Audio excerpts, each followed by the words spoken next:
La parole est à Monsieur Walter Erdelen, le sous-directeur général de l'UNESCO pour les sciences exactes et naturelles, représentant le directeur général de l'UNESCO, Monsieur Koichiro Matsura.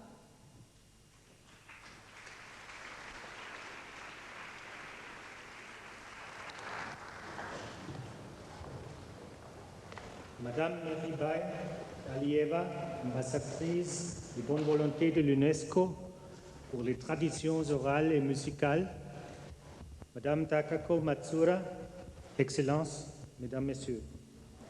C'est avec grand plaisir que je vous accueille aujourd'hui au siège de notre organisation à l'occasion de la célébration du centenaire de l'académicien M. Youssef Mohamed Aliyev. Je tiens à remercier nos partenaires azerbaïdjanais et tout particulièrement Madame l'ambassadeur de la République azerbaïdjanaise auprès de l'UNESCO et Madame la présidente de la Fondation de l'académicien Youssef Mohamed Aliyev pour l'importance des manifestations organisées à cette occasion, ainsi que pour la remarquable initiative d'avoir organisé ce jubilé 2005. Je me réjouis également de votre choix de célébrer cet anniversaire en collaboration avec notre organisation. Comme vous le savez, Youssef Mohamed Aliyev était un scientifique remarquable, renommé pour sa considérable contribution au développement de la chimie contemporaine et plus particulièrement de la pétrochimie, domaine auquel il a dédié la plus grande partie de ses recherches. Très productif, Youssef Mohamed Aliyev a publié plus de 200 œuvres scientifiques et 6 monographies. L'une de ses publications, sans doute la plus connue, est la chloration des alcanes dans les lits fluidisables du catalyseur, présenté au 2e congrès international de catalyse en 1960 à Paris. Youssef Mohamed Aliyev fait partie des scientifiques qui ont consacré leurs recherches à l'humanité. Ces recherches dans le domaine de la création du combustible ont largement contribué à la victoire sur le fascisme pendant la Deuxième Guerre mondiale. Il prit une part active dans la vie sociale et publique de son pays, étant le fondateur et le premier président de l'Académie nationale des sciences.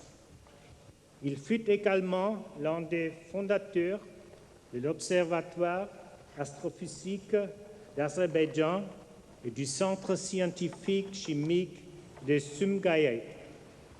Enfin, il représenta son pays en maintes reprises aux divers congrès et réunions scientifiques qui se sont tenus à l'étranger dans différents pays tels que la Fédération de Russie, les États-Unis, la France, l'Italie et la Grande-Bretagne, pour n'en citer que quelques-uns.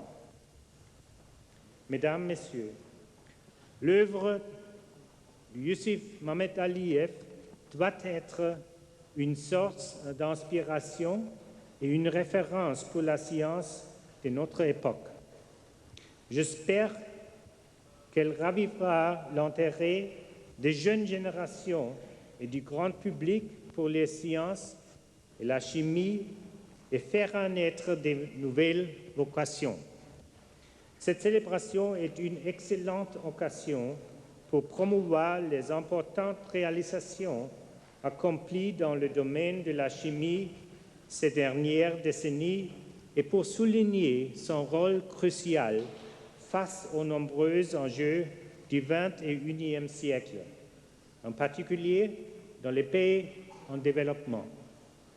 Doté d'un tout nouveau programme international de sciences fondamentales destiné à renforcer des activités dans les domaines des mathématiques, de la physique, de la chimie, de la biotechnologie et de la biologie moléculaire, l'UNESCO est prête à relever ces défis. Les questions liées à l'énergie, à l'environnement et à la santé doivent bénéficier de l'apport des chimistes.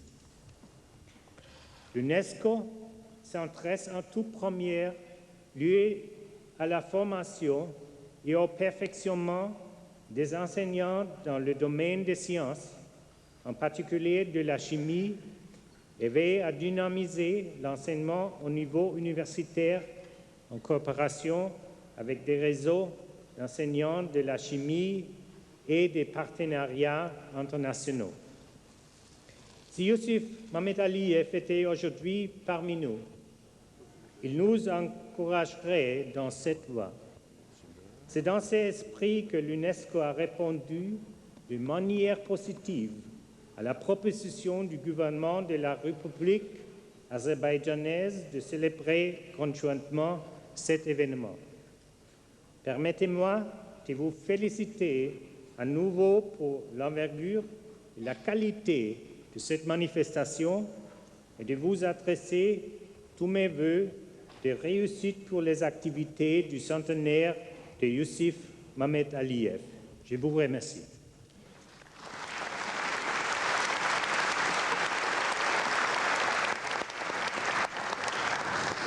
La parole est à l'ambassadeur de bonne volonté de l'UNESCO, première dame de la République azerbaïdjanaise, Madame Mehriban Aliyeva.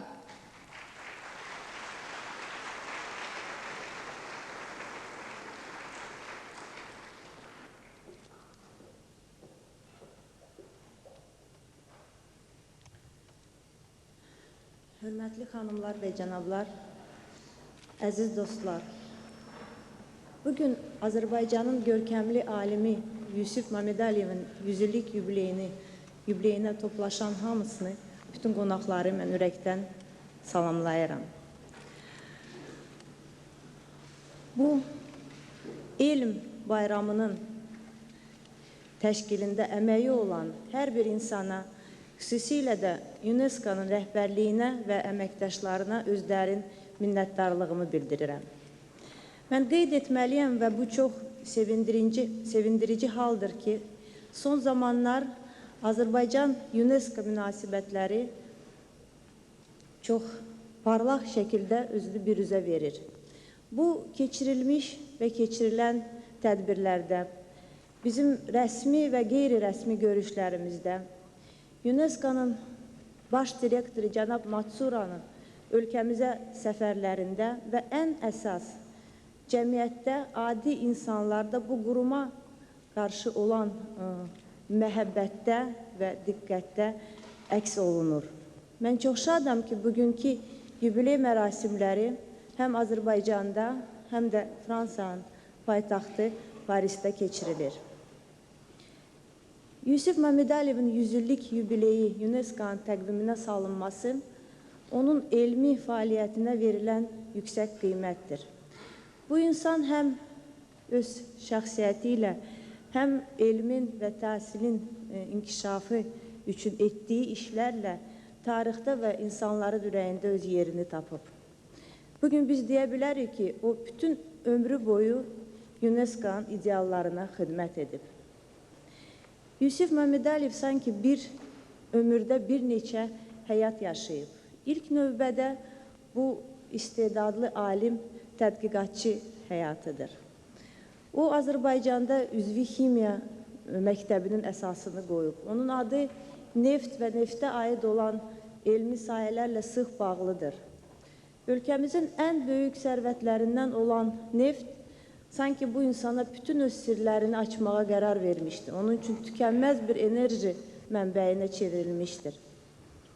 Biz Yousif Mohamed Aliyevin hər hansı bir tədqiqatına nəzər salsaq, orada belə bir kəlməyə rast gəlir ilk dəfə. Və təsadüfi deyil ki, bütün dünya elm aləmi Yousif Mohamed Aliyevi məhz kəşfiyyatçı, novator kimi tanıyıb.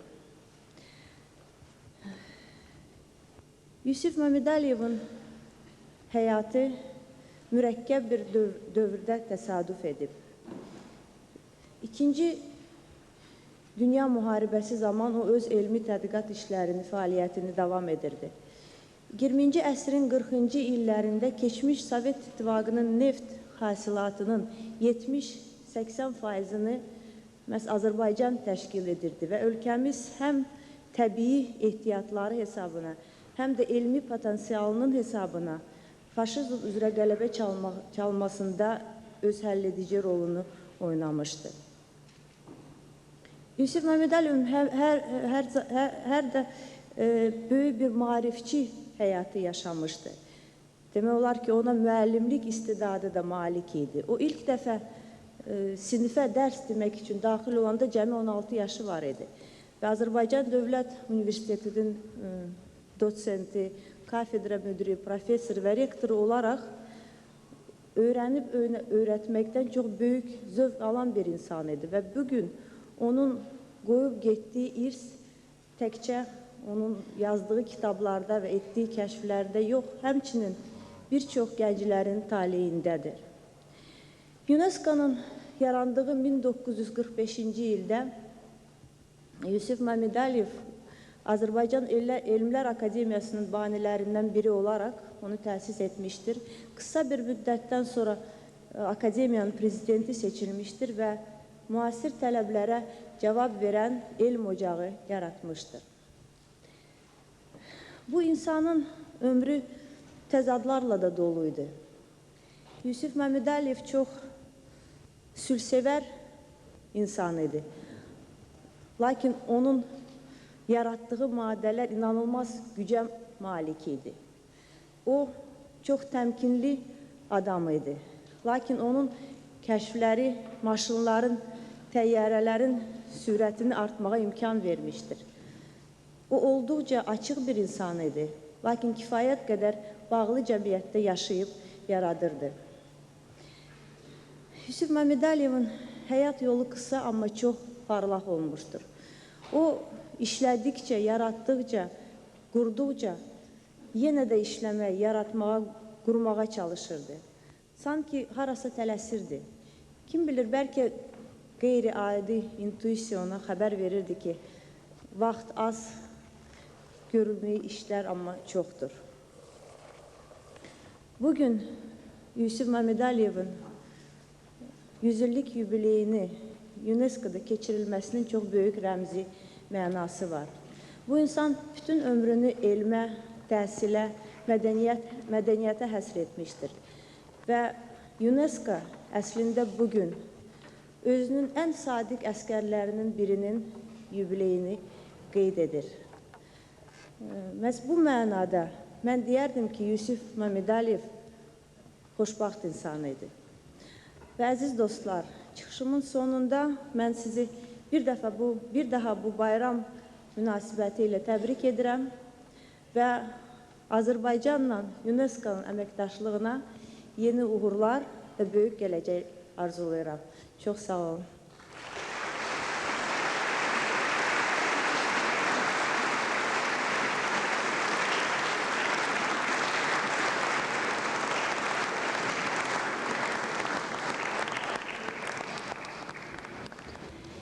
La parole est au président de la Société française de chimie, M. Armand Latte.